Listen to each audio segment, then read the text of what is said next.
Buenas, mi nombre es Carmiña Ninosca Peralta Medina, soy de la materia de examen de grado del licenciado Miguel Ángel Cañaviri de la Universidad Mayor de San Andrés. A continuación yo voy a exponer lo que son los lenguajes periodísticos de Juan Gargurevich. Bien, los géneros periodísticos, como en los gustos y colores, no se han puesto de acuerdo a los autores.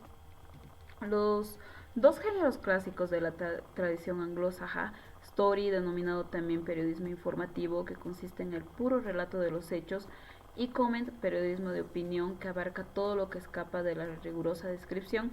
En el mismo libro igualmente se inserta en la otra perspectiva, la de la tradición periodística latina, también llamada europea, que habla de tres géneros: informativo, interpretativo y de opinión. Se podrá sostener que si el género informativo avisa al lector, le dice esto ocurrió, y el interpretativo explica, fundamenta por qué ocurrió. La opinión valora el hecho, argumenta, me parece bien o mal, es conveniente o inconveniente, enjuicia y analiza. Hemos discurrido por un terreno ordenado, pero en otros autores europeos y americanos hay un verdadero pandemonium respecto al uso de que se le da al género, que ya hasta lo entrecomillamos, pues se llega a dudar de su vigencia como tal. La enumeración de Juan Gargurevich es la siguiente: nota informativa, entrevista, crónica, reportaje, gráficos, que vendrían a ser las fotos, las caricaturas, los mapas, las tiras cómicas, la columna, el artículo, el testimonio, la reseña, la crítica, la polémica, la titulación, el folleto, en sus formas modernas, ya no de novela exclusiva. Las principales en cuanto al uso son los cinco primeros, pues predominan en los diarios. Tienen técnicas ya muy elaboradas y sistematizadas. Le siguen en importancia los artículos y la columna.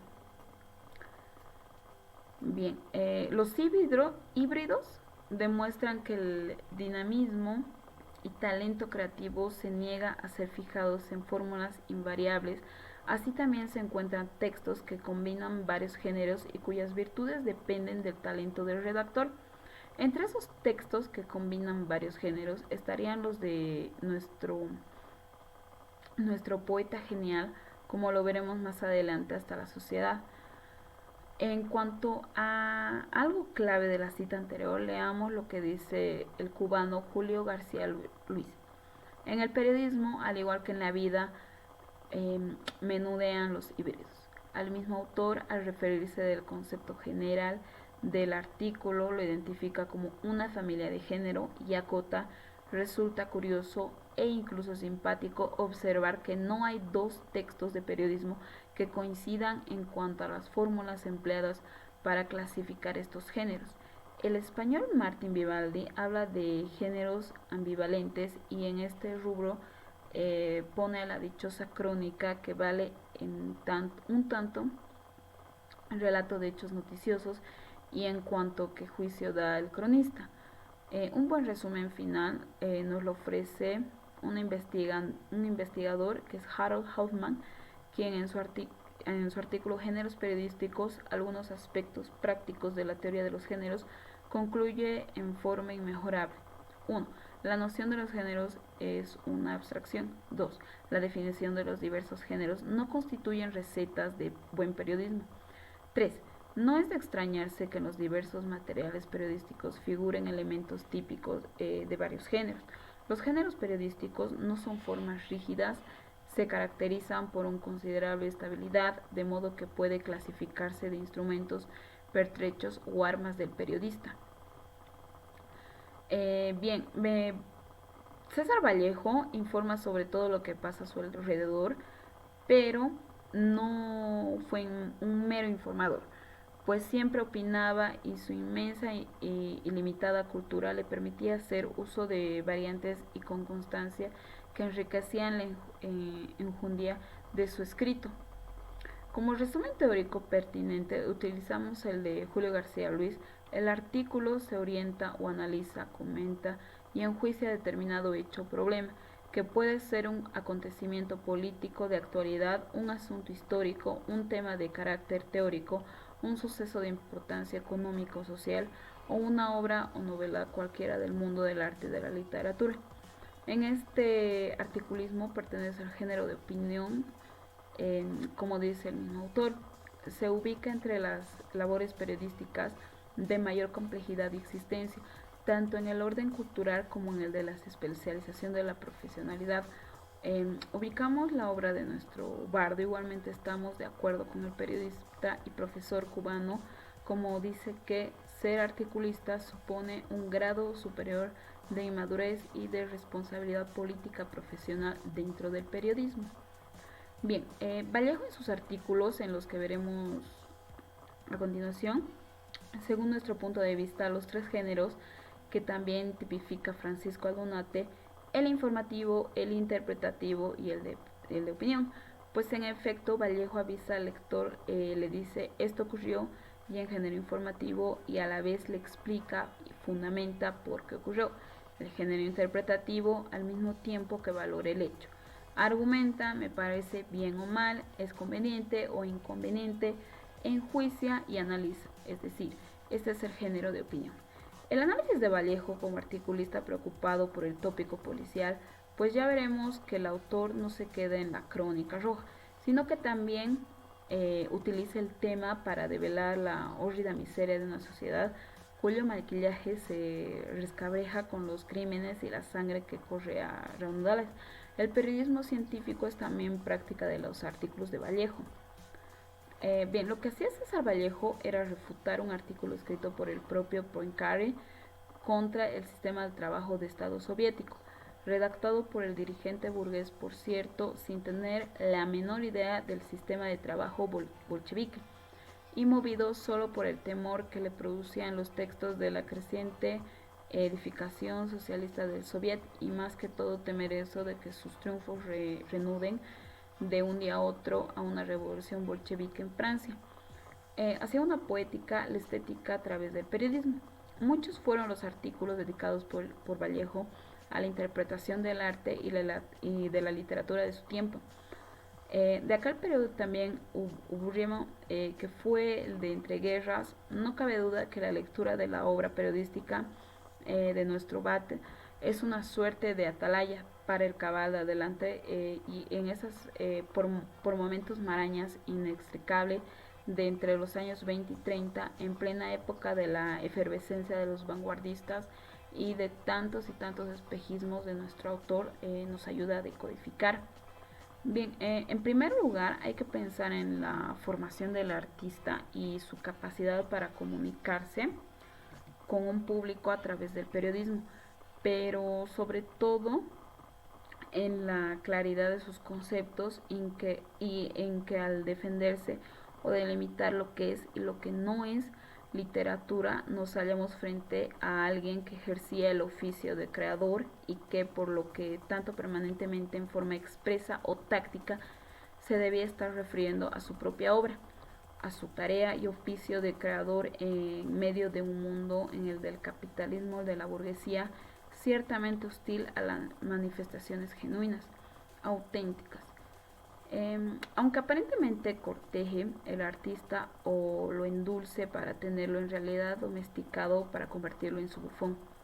No todo lo que brilla es oro, y Vallejo critica la jesuítica piedad de una burguesía que quiere practicar con sus escritores con una suerte. Eh, ya lo dijimos de que lo que era el mecanismo de domesticación.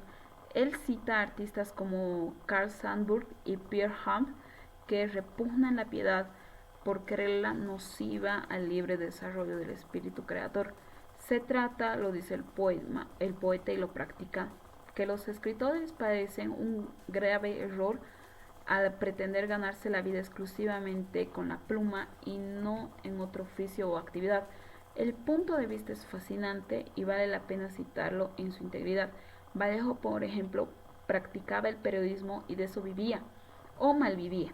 Sus versos, por cierto, no lo proporcionaban nunca el pan cotidiano, y su novela fue editada sin que le pagaran los derechos de autor, cosa que también ocurrió en Rusia en 1931. Bien, un nuevo género, el híbrido por anomastia, el género crónica alzada. Sin embargo, en Vallejo una dimensión sui generis, es a partir del conocimiento del libro de Susanna Rodwell, Fundación de una escritura. Las cronistas de José Martín, que hemos hallado la posibilidad de esta perspectiva distinta, de esta relectura que planeamos de la crónica vallejiana, o por lo menos de parte de ella, pero ya como creación y no solo como mera información periodística, como todos los aditamientos singulares, por cierto, que tiene la crónica como género especialista dentro de la comunicación impresa. Otro de los puntos cardinales de su excelente estudio, los sistemas de representación de la realidad, están destinados al espacio público y su ejecución se ha visto delimitada desde entonces por categorías de verdad falsedad impuestas al periodismo y a la literatura. Se ha considerado lo creativo como exclusivo de un universo que vive y termina en sí. Todavía es costumbre difundida sostener lo literario de un texto disminuye en relación directa al aumento de referencialidad a la realidad concreta. Este es uno de los razonamientos que han interpelado la evolución de la crónica como literatura y que tampoco hace justicia al buen periodismo. Bien, el gran reportaje, según Julio del Río Reinaga, de quien cita Juan Gargurevich, su famoso libro El reportaje, define a este como un género periodístico que consiste en narrar la información sobre un hecho o una situación que han sido investigados objetivamente y que tienen el propósito de contribuir al mejoramiento social. Del Río, dentro de los tipos de reportaje, señala el gran reportaje y le atribuye a Martin Vivaldi esta clasificación, aunque el propio Gargurevich había señalado que Luis Beltrau lo sitúa como una de las tres áreas de reportaje. Máximo Simpson, también glosado por Gargurevich, dice que el reportaje es un género que tiene especialmente los siguientes elementos. 1. Representa una investigación. 2. Proporciona antecedentes, comparaciones y consecuencias. 3. Se refiere a una situación general de carácter social, aunque parta de un hecho particular. 4. Incluye análisis e interpretaciones. Y 5. Establece conclusiones. Bien, Philip Gaillard, en su libro Le Reportage, dice: el reportaje es un periodista enviado al terreno de los acontecimientos para ver, entender, registrar y reportar los eventos. Su testimonio constituirá la información. Debe informarse y comprender para informar y hacer comprender. Añade que el gran reportero es quien estudia todos los ángulos de un país: geografía, historia, economía, estructuras sociales. También toma contacto con los periodistas locales, los ministerios, los líderes de partido, los sindicatos, representantes de organizaciones culturales, etc. Debe descubrir los aspectos originales del país que puedan interesar al público, así como los aspectos originales, hechos y signos de la evolución política, económica y social en curso. Luego elige lo que utilizará. Gargurevich anota que el famoso reportaje francés es el trabajo de los enviados especiales a otros países distintos al de él. Bien, Diane nos aclara el problema de terminología, pues soy reportero es todo trabajador de los medios de comunicación masiva que acude a recabar información al lugar de los acontecimientos, al escenario del suceso, y como si se refiriera al poeta, a Vallejo, y particularmente a su gran reportaje que estamos viendo. Dallin añade: hacer reportaje significa ir al lugar de los hechos después de hacer una mínima investigación, tomar notas y después, tras completar la investigación, elaborar un texto respecto a ese acontecimiento. Como los demás géneros del reportaje, posee todas las características generales del periodismo, pero a la vez va a agregar otras muy peculiares para los requerimientos del mundo del periodismo. Por ejemplo, su capacidad de recrear la descripción y los comentarios a la manera de los géneros narrativos de la literatura. Los dos breves tomos de Rusia en 1931 son una suerte de panorámica de los años iniciales del gobierno socialista soviético. Lectura imprescindible, escrita por un hombre, por un periodista, por un creador que venía premunido de una mentalidad científica. Eh, Otra vez estamos en la terminología de Martin Vivaldi. Una vez más hay que convencerse de que los problemas sociales deben ser afrontados en sus bases económicas profundas y no en sus apariencias. La cuestión del tráfico no es del resorte policial ni municipal, ella es más bien esencialmente económica y su solución no es tan fácil como se imagina cualquier prefecto de policía capitalista, sino que está extrañada y depende de las estructuras intrínsecas del Estado y de las tradiciones sociales de la producción. Gran reportaje sobre temas urbanos, jurídicos, industriales, científicos, económicos, literarios, de la vida cotidiana, el amor, el matrimonio, la maternidad, el divorcio, la familia y su estructura nueva, la educación, los aspectos religiosos y un arte que tuvo en desarrollo magnífico en el soviet. Bien, muchas gracias.